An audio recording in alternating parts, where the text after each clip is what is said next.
Good afternoon. On behalf of the Asian Institute of International Financial Law, AIIFL, I'd like to extend our warmest welcome for you to join a special cross-center event titled Blockchain Asset Registries, Freeing Crypto from Mania.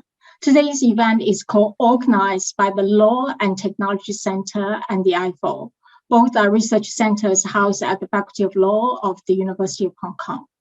My name is Emily Lee. I'm the director of the AIIFL.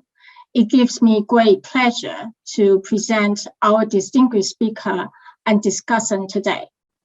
The speaker is Professor Kelvin Low. He is a professor of law at the National University of Singapore. Kelvin's research interest spans the field of private law, but with a particular interest in property. He has published with leading journals such as Law Quality Review, Modern Law Review, American Journal of Comparative Law, Melbourne University Law Review, Lloyd's Maritime and Commercial Law Quality, and Legal Studies. In the area of law and technology, Kelvin's work on crypto has interfaced with the private law and appeared in leading journals such as International and Comparative Law Quality Review, and Journal of Equity. Apart from journal articles, Kelvin is a co-author of two renowned books, which are The Law of Personal Property and Tenshu Yi's Principles of Singapore Land Law.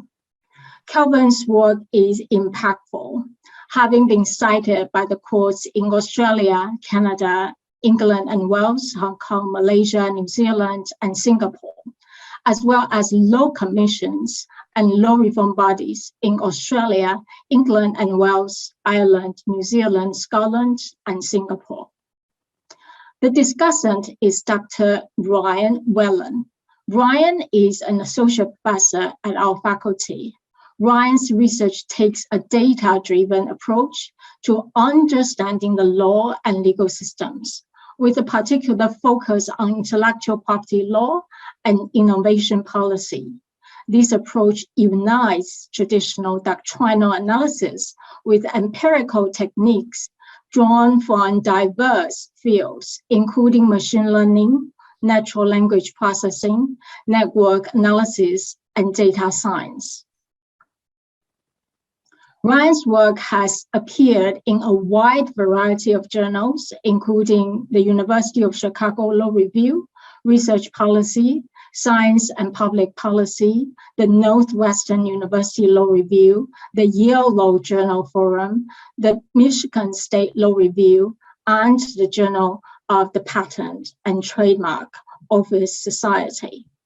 The rundown of today's event is as follows. After the introduction, the speaker will give his presentation for about 30 minutes. Following that, his discussant will take over to share his thoughts and comments about the presentation. We'll leave about 10 minutes of the Q&A time by opening the floor to the audience to generate more interactive discussion. For that purpose, I would ask the audience to please type your questions in the Q&A box. Without further ado, we'll now proceed to present our distinguished speaker today. Over to you, Kelvin. Right, thanks, Emily. So I'm going to start sharing screen. Let me know if this doesn't work. I think it should. Yes, yeah. Right, so the title of my presentation today is Blockchain Asset Registries, Freeing Crypto from Mania. It's basically a combination of parts of two different papers of mine, which I will list at the end of this presentation. So before we really begin, I should define mania or maniac.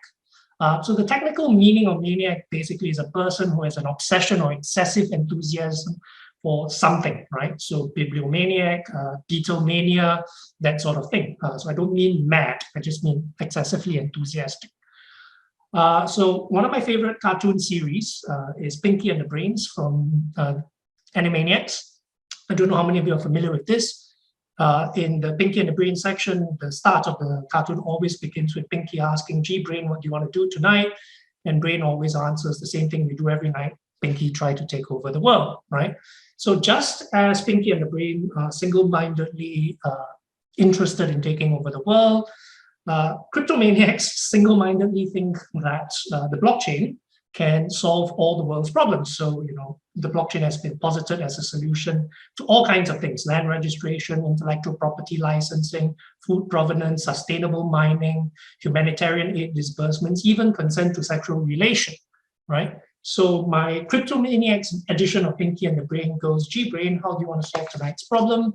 And Brain will say, the same way we solve every problem, Pinky, with a blockchain. Now, I propose to demonstrate why the blockchain doesn't work. But before we start with the blockchain, I think I want to mention something that is historically prior to the blockchain, which might explain some of the mania that we see. So underlying this cryptomania is what I call the registration delusion. And this is something that actually predates the blockchain.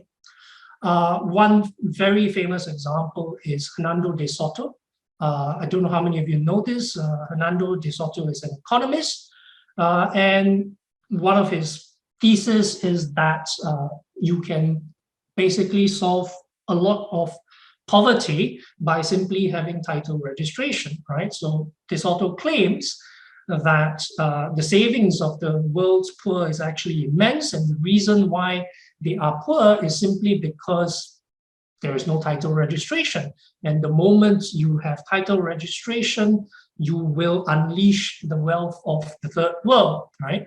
So what happened is between 1992 and 1994, his Institute for Liberty and Democracy in Peru piloted a land title program to formally register 200,000 Peruvian households, right? And 2 years later, they expanded the program to Lima and 7 other metropolitan areas that held 90% of informal housing developments within Peru. The project concluded in 2004 with 1.4 million households being registered and 920,000 land titles being provided. Now, contrary to what De Soto predicted, the program had a remarkable effect, although not exactly the one that was anticipated. So after the program ended, a number of studies suggested that, because one thing that De Soto suggested was that what was going to happen was once you had settled title registration, you were going to have a lot of mortgage loans, and then so that would unleash entrepreneurship.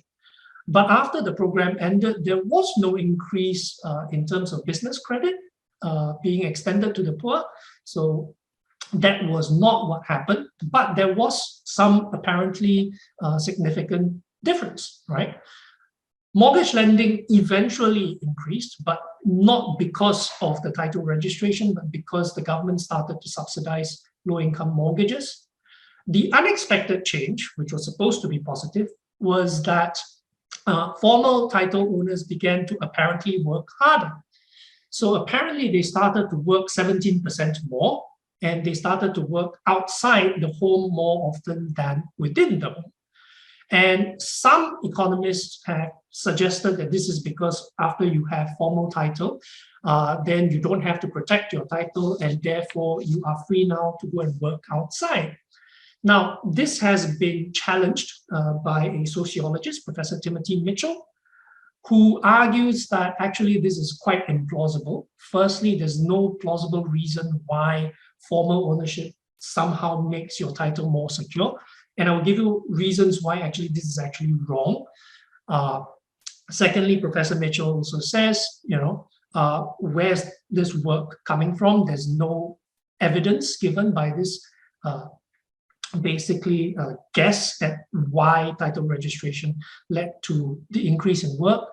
And Professor Mitchell actually says, if you look at how the title registration was expanded, it is more likely than not that it had to do with where the title registration happened, right? Different parts of Peru have different economic structures, right? That there's some parts where it's easier to get work and other parts are not. So depending on where you roll out your title registration, that might or might not increase the amount of work you can get. But so the problem with this idea, and a lot of economists are obsessed with this idea of authoritative titles. Once you have authoritative titles, everything will work itself out. is that it doesn't really fit into the lawyer's paradigm of title registration, right? So one of the great difficulties with property law is that we are faced with, at the very foundation of property law, we are dealing with this tension between what Demog, a French jurist, calls the tension between static security and dynamic security, right? Static security favors the original owner, dynamic security favors the bona fide purchaser. Now, in common law systems, we know that the default starting position is that the original owner is favored. So this is represented by both the nemo dat rule at common law and the equitable rule qui prior est tempore potio est jure in equity. But this is also true in civilian systems, where they have the equivalent of the nemo dat rule, they just express it slightly differently in Latin, right? So what happens basically is that you tend to find that the default rules tend to favor static security, right? So if a fraudster steals your property and sells it to a bona fide third purchaser, and you can identify it, you can reclaim, either reclaim the property or you can sue this innocent third party for damages, right? Now, why is this tension between static and dynamic security so difficult to resolve? Because very often the dispute is between two innocent parties, right? The fraudster is either gone, or if you manage to catch the fraudster, he is not worth suing because he's a man of straw. So the question always is loss allocation, right? And as Demog explains, at bottom, the struggle is more inextricable than it seems. For today's owner is yesterday's acquirer, right? So when you are trying to buy property, you think that dynamic security is great because you want to be protected, but you forget that after you acquire, you immediately become the owner. And therefore, dynamic security means that somebody is more likely to be able to defeat you, right? If there is a subsequent fraud. So what indivisibility in registration systems do is it shifts the loss, right? It doesn't actually prevent the loss. It doesn't actually prevent fraud, right? This is very important. Throughout the history of property law, you will find that trying to prevent one type of fraud actually enables a different type of fraud. So if you look at the case law, in Singapore, we have a torrents system, which is a title registration system. And what the title registration system does is it enables this sort of case, right? So in 2006, a 90-year-old woman suffering from Alzheimer's disease called Bibi Binti Muhammad was defrauded of her property when one of her adopted daughters forged a mortgage and registered the mortgage in favor of the bank, UOB. Now, without title registration, UOB's title will not prevail against Bibi, right? Because forgery is a nullity. But because of title registration, UOB could prevail against Bibi. A more recent example from, I believe, last year, late last year, a man in Luton who was posted abroad for work had his house stolen from him, right? So somebody pretended to be him and sold it to an innocent third party. Again, thanks to title registration in England, he lost his house. Without title registration, he would prevail and the loss would fall on the purchaser. Coming closer to home in Hong Kong, those of you who do land law in Hong Kong, you will know that in 2004, you passed the Land Titles Ordinance. It remains inoperative, has not been brought into force. Why? Well, primarily because there is a lot of controversy over the adequacy of insurance, right? So if you look at most title registration systems, you need to have insurance in order to placate the homeowners, because a title registration system means that homeowners are more likely to lose their homes. So contrary to the economist's idea that title registration means your home is more secure, actually no, it means your home is less secure. All right. So just to demonstrate that title registration has nothing to do with fraud incidences, one of my co-authors in my land law book did an examination of two different title registration jurisdictions, Singapore and Malaysia.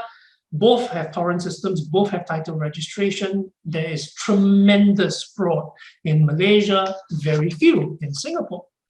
So if we do a comparison between Singapore, Hong Kong, and Malaysia, you will find that in Singapore and Malaysia, we have title registration. In Hong Kong, you don't. You are still doing deeds registration, which is closer to the common law position, right?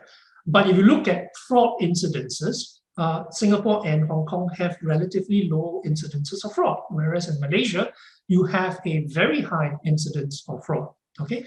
So nothing to do whatsoever with title registration. Now, a lot of people also don't seem to realize that title registration is not uncontroversial. So a lot of people, particularly economists and particularly lawyers with a law and economics bent, seem to think that they're like wonderful things.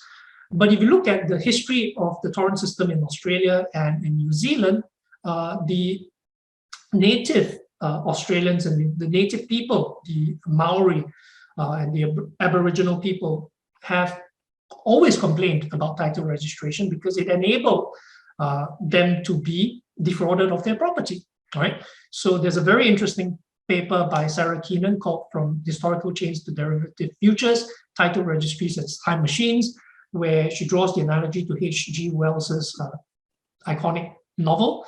And she, in her abstract, she says, as with time machines, it tends to be a transcendental white male subject who is most likely to survive the dislocation, right? So once we realize that this is really a much more complex problem than it sounds, and it's not so easy to say, oh, you have a title registration and everything is resolved, let's look at the blockchain, right? Now, the blockchain is commonly defined as a shared, decentralized, cryptographically secured, and immutable digital ledger, with the stress on cryptographically secure. But most of the definitions don't go into what the blockchain actually secures, how does it secure it, and more importantly, what does it not secure, all right?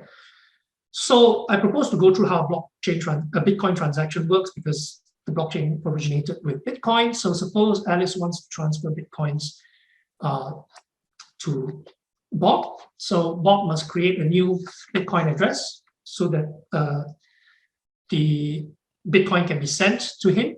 So this entails creating a public-private key pair. Now, it's very important to realize that although some people draw an analogy between private key and the password, they're not quite the same, because you can change your password, you can't change your private key, at least not without changing your public key, because there is a mathematical link between your public key and your private key. This is basically very old technology. It dates back to the 1970s, asymmetric cryptography.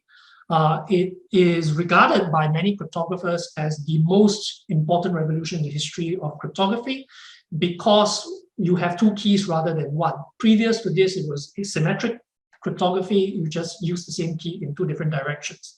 What this allows you to do is to kind of ameliorate the problem, because the traditional problem with cryptography isn't the security of the cryptography, it's the security of the key. Because once you have to share your key with whoever is trying to receive the document, and so every person who knows is a potential point of failure. With asymmetric cryptography, you can share the public key whilst keeping your private key secure. So it ameliorates that problem. Now, what happens with validation in the blockchain? Now, it's technical validation, business logic validation, but there is one validation it does not do, all right? So I think most people are quite familiar with this cartoon from the New Yorker in 1993. On the internet, nobody knows you're a dog, right? So there is an undisputable mathematical link between the private key and the public key, but there is no similar link between a private key and its user. The blockchain can tell that your private key has been used, but it cannot tell that it has been used by you, right? Or by someone authorized by you. So this is what I consider the Achilles heel of the blockchain, all right? Now, then there is the mining part, where miners who are participants in the network compete to solve a cryptographic hash so that they get the reward to add to the blockchain. I won't go through how the hashing works. Basically, the idea is that hashing takes information of indeterminate value, meaning can be of any size, and passes it through an algorithm that produces an output of a fixed value, right? In this case, 256 bits, so 2 to the power 256, all right? Now, the fundamental idea here is what in the Bitcoin blockchain is called proof of work. So it is very energy intensive. Proof of work actually originated in 1993 as a way of combating junk mail. So it requires you to expend energy. And combined with the protocol rule that requires miners to mine on the longest chain, what it essentially does is it leverages game theory to disincentivize ex post alterations within the blockchain, all right? But because it is potentially possible, in fact, quite common for two different miners to almost at the same time solve the problem, the blockchain can and will fork, right? So there will be temporary forks in the blockchain, and these forks will kind of resolve themselves, but this is also why the rule requires you to wait 6 blocks, right? So you don't treat a payment as final immediately just because it appears in the blockchain. So why is it called blockchain? Firstly, it chains together blocks of transaction, right? So transactions are not individually recorded, they're recorded in blocks. And the cryptographic hash between the blocks allows you to tell whether a prior block has been tampered with, okay? So let's talk a little bit about security. There is this myth of perfect security, supposedly from the 1770s until 1851, when perfect security was supposedly broken because the Brahma lock was finally picked. Now, there's a fundamental problem with this story, because just because you can't pick a lock doesn't mean you can't just break the lock or gain entry in some other way, right? So we see that there are many, many different kinds of hacks, right? So we see that cell phones have been hacked. You can threaten real violence to get at somebody's Bitcoins. If you look at the top crypto highs, right? I have had to update this chart because in addition to that chart, we've now got the Axie Infinity hack and the wormhole hack. So it's quite clear that the Bitcoin blockchain, blockchain in general, is not perfectly secure. So what does it secure? What's the difference between blockchains and DLTs? Now, distributed ledgers need not be run as blockchains. And in fact, most of them are not run as blockchains. And in theory, you can run a blockchain centralized, but that doesn't really make very much sense. All distributed ledgers require a consensus protocol because you have distributed copies. So you must make sure that they are all at idem, right? Now, consensus protocols are obviously irrelevant for centralized ledgers. That doesn't mean, of course, centralized ledgers are necessarily accurate, right? Now, so you divide between permissionless and permission. Permission ledgers tend to use what is called the practical Byzantine fault tolerance protocol.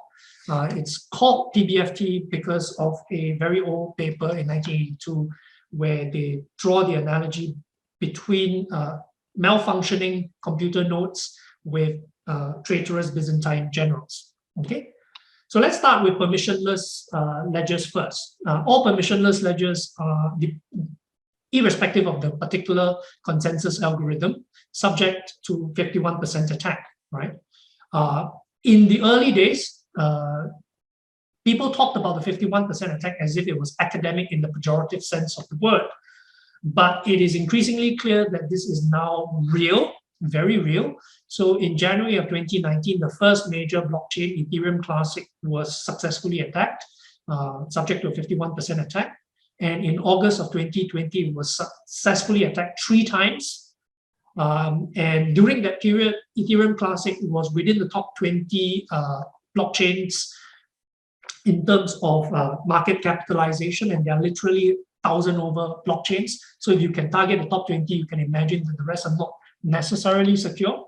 More recently, the Axie Infinity hack involved a 51% attack on a proof of authority consensus algorithm.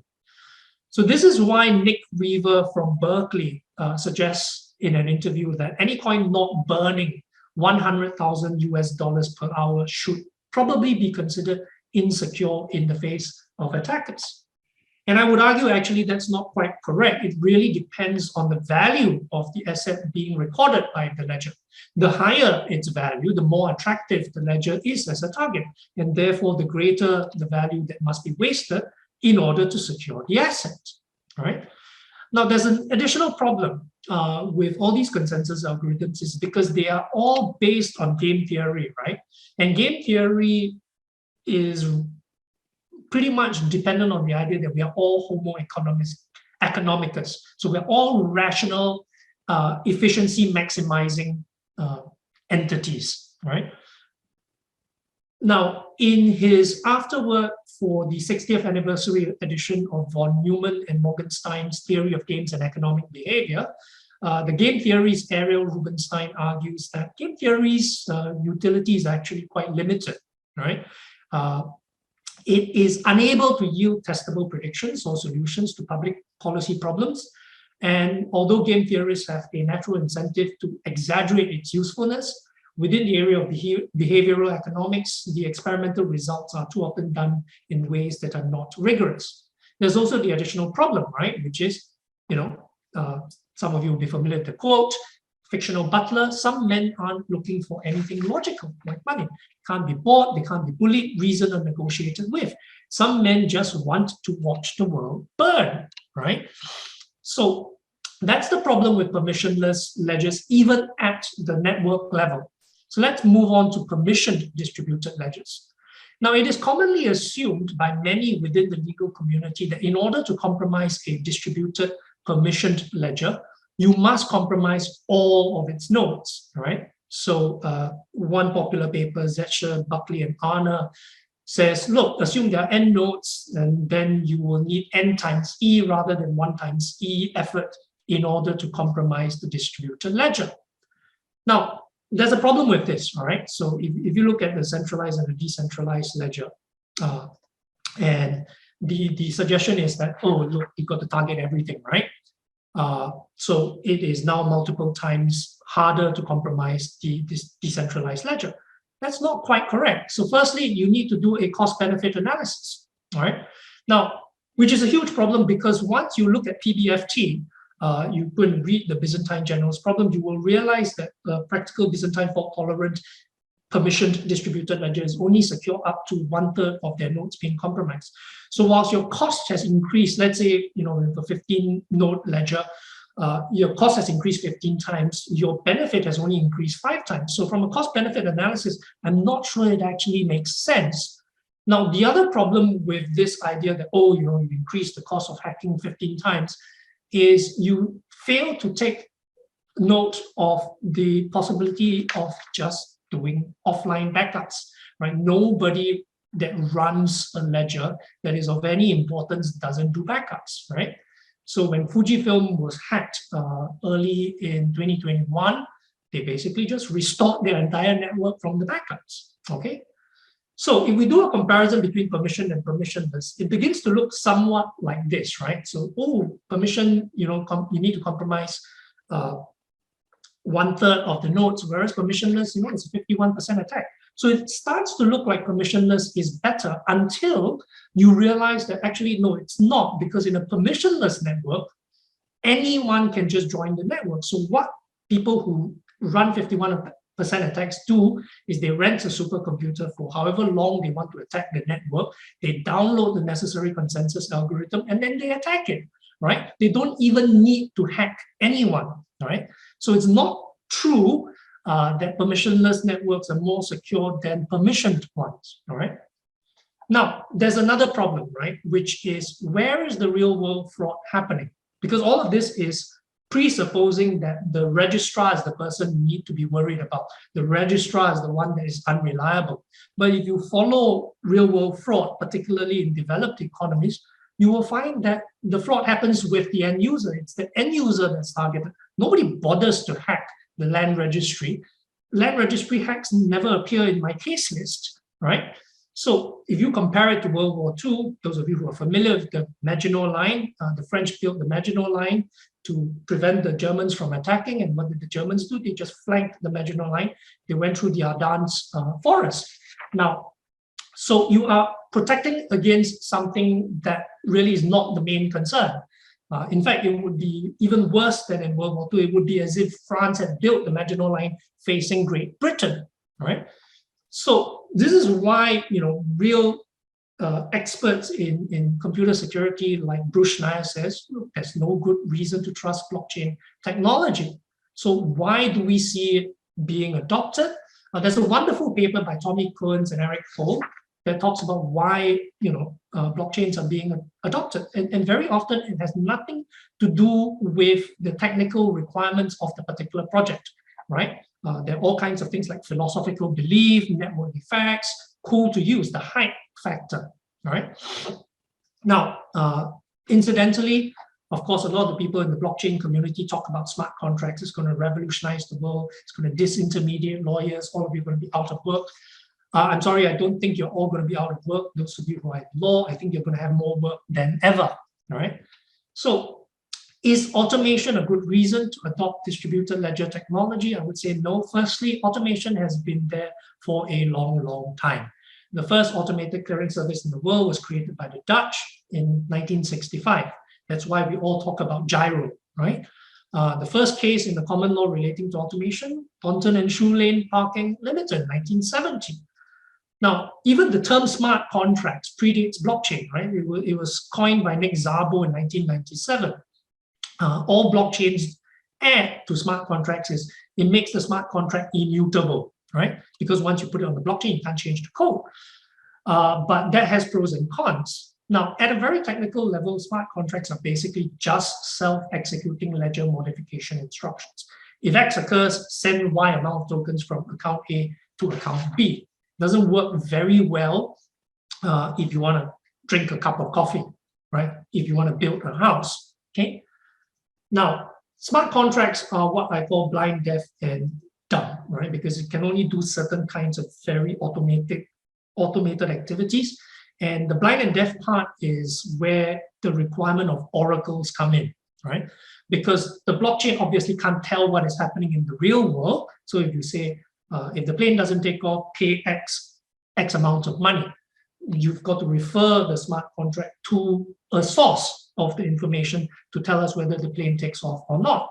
And that source of information can obviously then be targeted, right? Which is exactly what happened earlier this month. A DeFi lender, decentralized finance, Inverse Finance was exploited for $15.6 million because the attacker took advantage of the vulnerability in the oracle that the DeFi lender made use of, right? So that is a point of weakness. There are other problems with smart contracts. Coding is a wonderful thing, but coding is also extremely difficult, right? It has been likened to writing War and Peace, but with no typos. So if you look at the industry data, and this is from Code Complete, which I am given to understand is one of the leading texts in this area, industry average experience is about 1 to 25 errors, what they call bugs, per 1,000 lines of code for delivered software, right? Now, and as you increase the numbers of lines of code, the density of errors increases, right? So if it's 1,000 lines, maybe it's 5. If it's 2,000 lines, maybe it's 8 per 1,000 lines, okay? Now, for the Ethereum blockchain, which uses the computing language Solidity, the error rate in 2016, I don't have, unfortunately, more recent data, was 100 bucks per 1,000 lines of code. That is a hell lot of bucks, okay?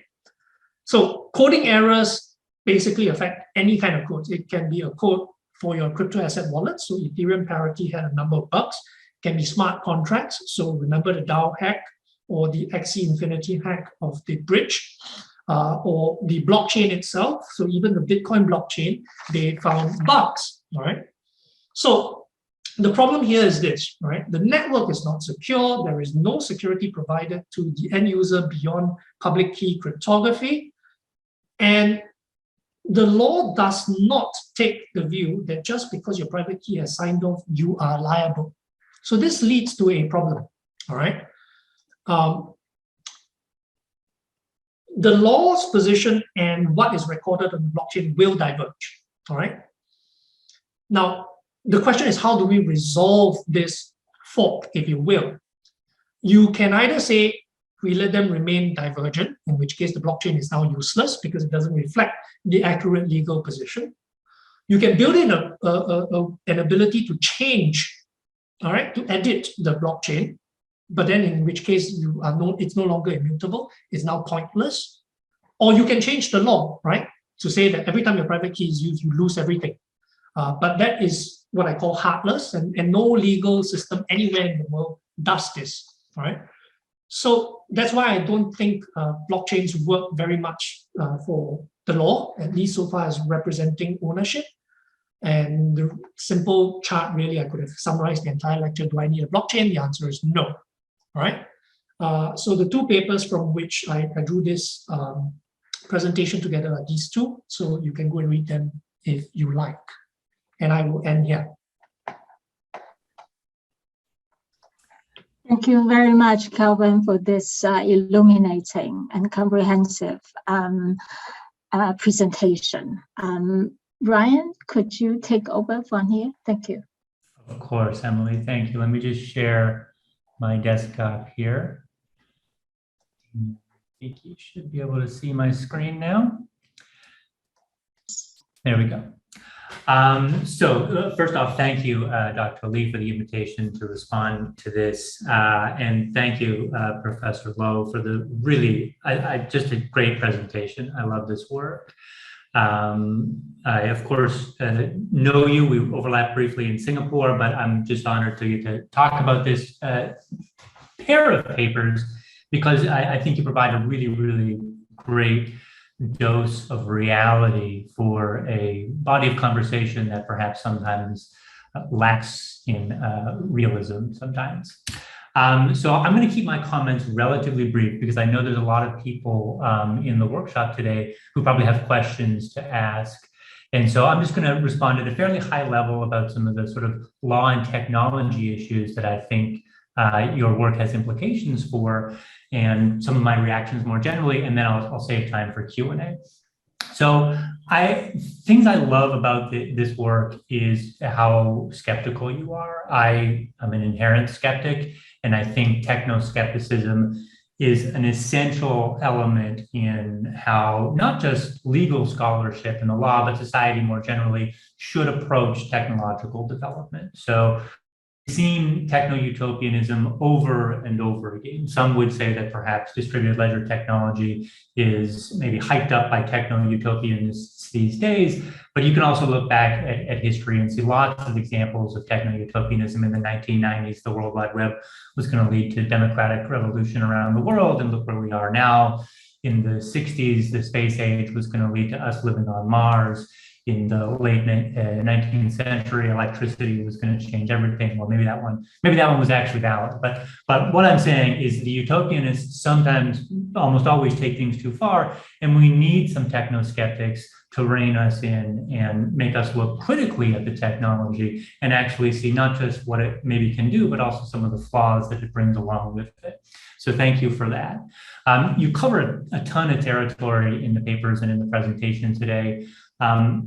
Two of the issues or questions that I think are most interesting are really pressing questions, right? Like, what problems do distributed ledger technologies or blockchains or cryptocurrencies or whatever solve in more efficient ways than their alternative? And that's a fundamental question that these technologies need to answer.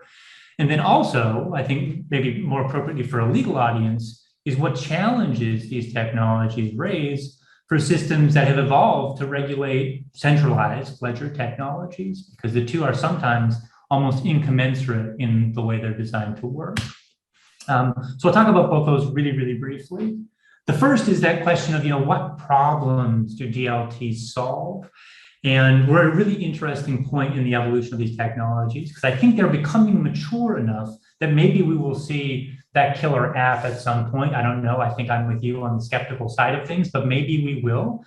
But it's always really hard in a nascent technology to be able to determine, which ones are going to have legs and be successful and which ones aren't. I've given an example in my slide here of TCP/IP versus the International Star Registry, right? It's a quasi technology. I chose it kind of laughingly because it's kind of like an NFT, right? You get an entry on a database somewhere that shows you own a star. And TCP/IP is, of course, the protocols that underlie the internet. But my point here is that early in the development of either of these products, let's call them products, it's difficult to know which a rational investor would back, right? If you come to me and I've got some money in the 60s or the 70s and say, hey, I've got this TCP/IP protocol, do you want to help fund development of it? I think to myself, well, I don't know. That doesn't sound like it's going to make a lot of money. Whereas maybe the star registry sounds like it's going to, make a lot of money, because early in the development of any technology, it's hard to know what's going to work. Now, of course, TCP/IP went on to have trillions of dollars of utility for society. And I mean, I don't know how much the star registry people make, but it's probably orders of magnitude less money. And we're at a point in the development of these DLT technologies where we don't know yet, I think, whether they're a TCP/IP or an international star registry. I think I could guess what Professor Low would say, but I'm going to try to I don't know exactly what's going to happen. Now, the market will tell us, right? Eventually, the market's going to say, this is what these can do, if they can do anything. And this next slide here just is to make a point that not all technobubbles are equally effervescent, right? There's a lot of variation in these different technologies. And the reason I put this up is these are the last 5 years of Google Trends globally for a couple of different related sort of DLT technologies. And you see some of them are really, really spiky. They're very non-normally distributed. The tail of distribution is quite long in terms of, when they have these giant spikes, generally very little interest, and then they spike up. So blockchain, cryptocurrency, NFTs look like they're going to be similar to that. But distributed ledgers more generally have a more normal distribution of interest. They sort of bounce around that median value across time. And so it is possible, I think, that these more effervescent bubbles might peter out, and there may be some more useful applications of DLTs going forward, like Professor Low suggests in his papers and his presentation. Maybe those will be not shared on public blockchains, but within organizations or consortia or what have you. But there's probably some value going forward. We just haven't got those killer apps yet that we've been promised, I think. And then the second topic that I think is really important that Professor Low talks about is about the challenges that DLTs pose. So there's a host of challenges that the technologies raise, including those of efficiency that I think he covered quite clearly. Transparency is another one that's a real big issue. I think we saw in the news last week that in some of these NFT marketplaces, over 50% of the transactions are happening between users who control the accounts, right? So selling to yourself and buying to yourself just to inflate the value of your intellectual property or your NFTs. And then there's all these security issues where, maybe, yeah, sure, the blockchain's immutable, but if you can social engineer me into getting my keys, then what good does that do me as a user? But there's also this area of legal challenges that the DLTs raise that I think is to me at least, the most interesting part of this work. So decentralized asset registries pose real fundamental problems to enforcing laws when the laws have evolved to deal with centralized asset registries. Now, of course, to some people that's a feature and to some people that's a bug, right? If you're the state, this is a problem, this is a bug, because you want to be able to enforce the property system that you have in place. If you're an anarchist or if you're a criminal, I don't know how many criminals are on the Zoom call today, but if you're in that camp, then maybe this is a feature to you. I'm maybe more on the bug side. I think this is a real big challenge going forward. And the international implications are becoming really, really interesting right now with the issues in Russia and Ukraine and the trying to box part of the world out of the global economy, and distributed ledgers perhaps offering a way to work around those. So one of the clear examples that Professor Low talks about in his work is the challenges in enforcing specific performance. And this to me is a really great example of showing how a new technology can have sort of a fundamental problem in integrating with an existing legal system. Now, it's not a new issue, right? I mean, you've always been able to kind of hide your goods away, and then getting someone to specifically perform sort of giving away those goods or providing up those goods is a challenge. But certainly, as more and more, and if more and more assets are registered on these distributed ledgers, this becomes a much more important question and challenge for legal systems to have to deal with. So I think good scholarly work like this that engages with these problems is essential as we go forward. Like I said, I did want to save a lot of time for Q&A, so I'm going to stop there so that we can start getting to some of the questions that I'm sure are in the Q&A right now. Emily, are you going to ask us the questions, or should we choose them from the list? I can read them out and I can organize them. Okay. Thank you very much, Ryan, for piecing all the pieces together for us. Otherwise, we'll be lost. I think at the start of Kelvin's presentation, when he explained about Mania, very quickly, I actually thought about tulip mania, because I actually discussed this in the context of equity crowdfunding before. And I wonder if it's just a phase, because tulip mania actually lasted for about 3 years, from 1634 to 1637. And this is one intuitive question. The other question that is also quite intuitive is who is benefiting. One of the questions posed by the participants actually came from a senior blockchain lawyer in New Zealand and chair of blockchain. And I don't know whether he would actually share the same view in terms of being skeptic about that, since he is in the works. I hope you will not just be interested in getting the PPTs and the videos. Obviously, 2 of them ask. Thank you for showing your interest. And please be patient with us. For this kind of request, I can only say that we need to consult with the presenters today, the speaker as well as the discussant. And it will also take some time for us to do the editing by our professional IT team at the faculty. And we want to make sure that everyone is okay with that before we post it, if they agree. And so we need to get their consent as well. Other than that, I think our colleague actually asked an informed question. Is there over-skepticism about title registration? It may not be bulletproof, but presumably the pros and cons of it have to be weighed and perhaps already have been by policymakers. There is much discussion in copyright that having a title registration reduces search costs, and presumably applies to other areas of property. So this is one of the early questions. Right. So Kelvin, thanks for the question on title registration. Now, title registration doesn't have to be perfect, but what you do need is a system whereby you can correct any inaccuracies within the register.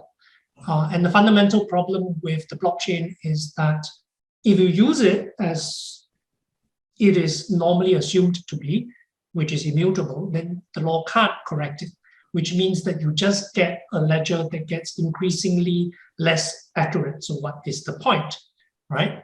Now, like I said, towards the end of my presentation, you can program within the protocol a power for someone or some people to make rectifications. But then if you do that, what's the point of a blockchain? You might as well just run a centralized ledger. It's a lot cheaper, a lot more efficient, right? So I don't have anything against title registration per se. I just think you need to realize, firstly, it's not going to solve all problems. And secondly, you need to enable rectification, because there will be problems, whether it's simple accidents or outright fraud, right?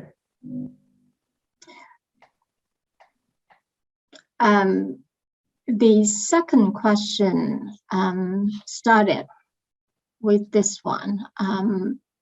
Would Professor Low mind elaborating on why title registration would make property owner more prone to fraud? Right. So I'm not saying that it will make the owner, it will not increase the incidence of fraud. Okay. It will simply allow certain types of fraud to happen rather than others, and it will place the loss on certain people rather than others. Right. So in a title registration system, the loss will usually fall on the property owner who has been. So take a normal case of I pretend to be you and I sell your house. All right. Now, outside of a title registration system, the person who will bear the loss is the purchaser, right? Because ni modal, right? You didn't agree to sell your house. I pretended to be you. Didn't work.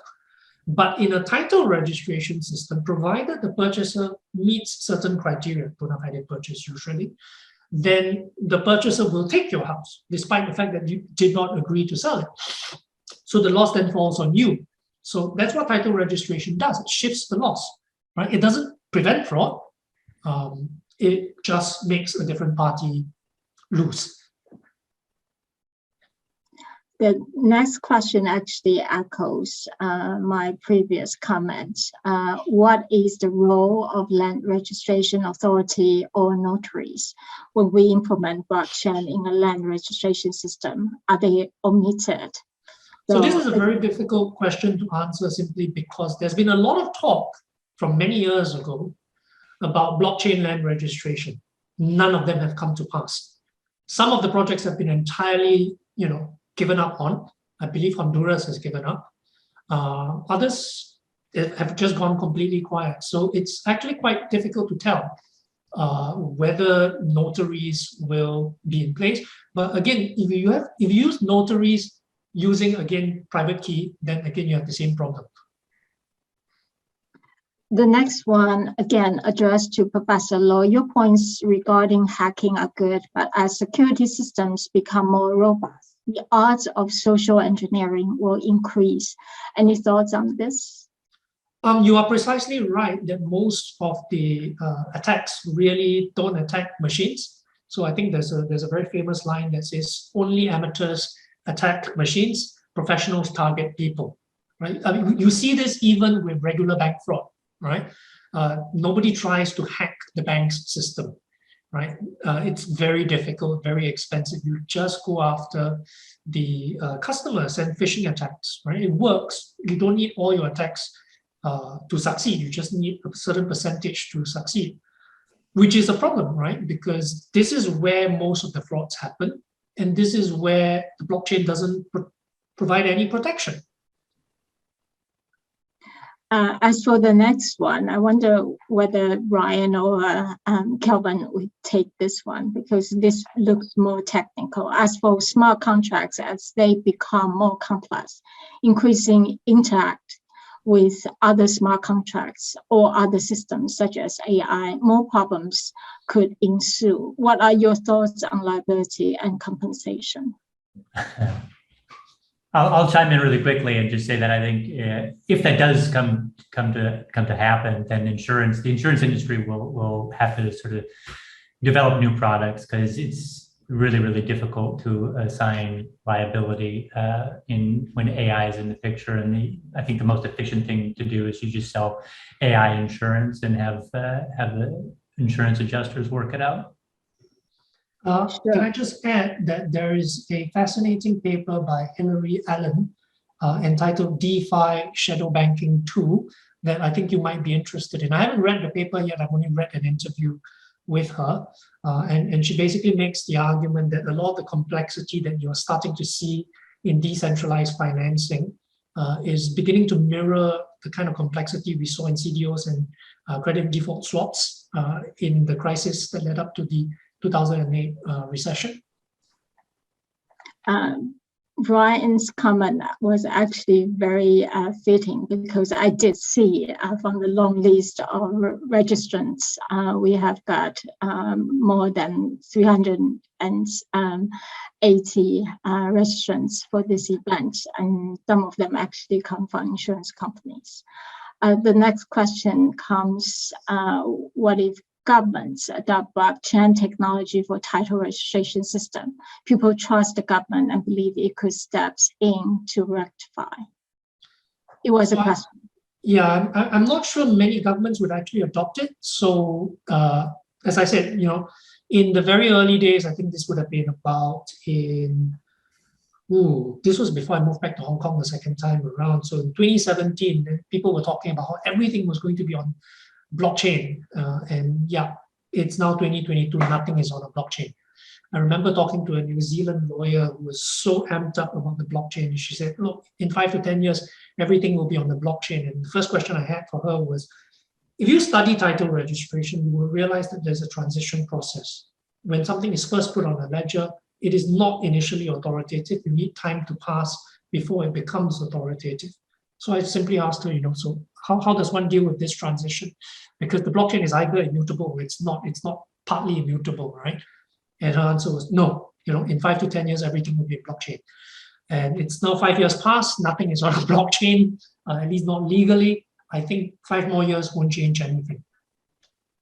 Well, the next 2 questions are more interesting because they sort of branched out and went up quite different levels. Would Professor Low elaborate more on the environmental impact of keeping a robust blockchain system? As I would imagine, the higher the value of the information that needs to be protected, the more energy will be devoted to enable such protection. And that is indeed some of the questions that have been addressed before in one of the previous events held by AIIFL on ESG issues. And the other one was also quite interesting, that is on CBDC, central bank digital currency. I wonder whether it actually goes a little bit beyond the focus today. The next one is again addressed to Professor Low. Grateful if Professor Low could elaborate further on the challenges for enforcement of assets on blockchain, since some people think the convenience of enforcement will be an advantage for on-chain assets. And I think that's all we have. And please pick and choose whatever that you think you can answer. Yeah. All right, so I'm going to try and rush through this as quickly as possible. So on the first question on environmental impact. So this is purely on proof of work blockchains, doesn't apply necessarily to other blockchains. But the point is that as more value is being recorded on a particular blockchain, obviously there will be more interest in hacking it. So in the early days of the Bitcoin blockchain, nobody was interested in hacking it, right? There were no hacks until Bitcoin was valuable, right? So, and of course, as the thing that you are recording is more and more valuable. So imagine if you were recording land in Hong Kong on the blockchain, there will be a lot of incentive to hack that particular blockchain, right? So the higher the value, the more likely people will want to try and hack it, which means you've got to spend more to protect it, right? Because that's how proof of work works, right? You're disincentivizing people from attacking by spending money and energy, right? As to why I think countries are considering CBDCs, I think it's really the same reason why lots and lots of people are jumping on the blockchain bandwagon, FOMO, fear of missing out.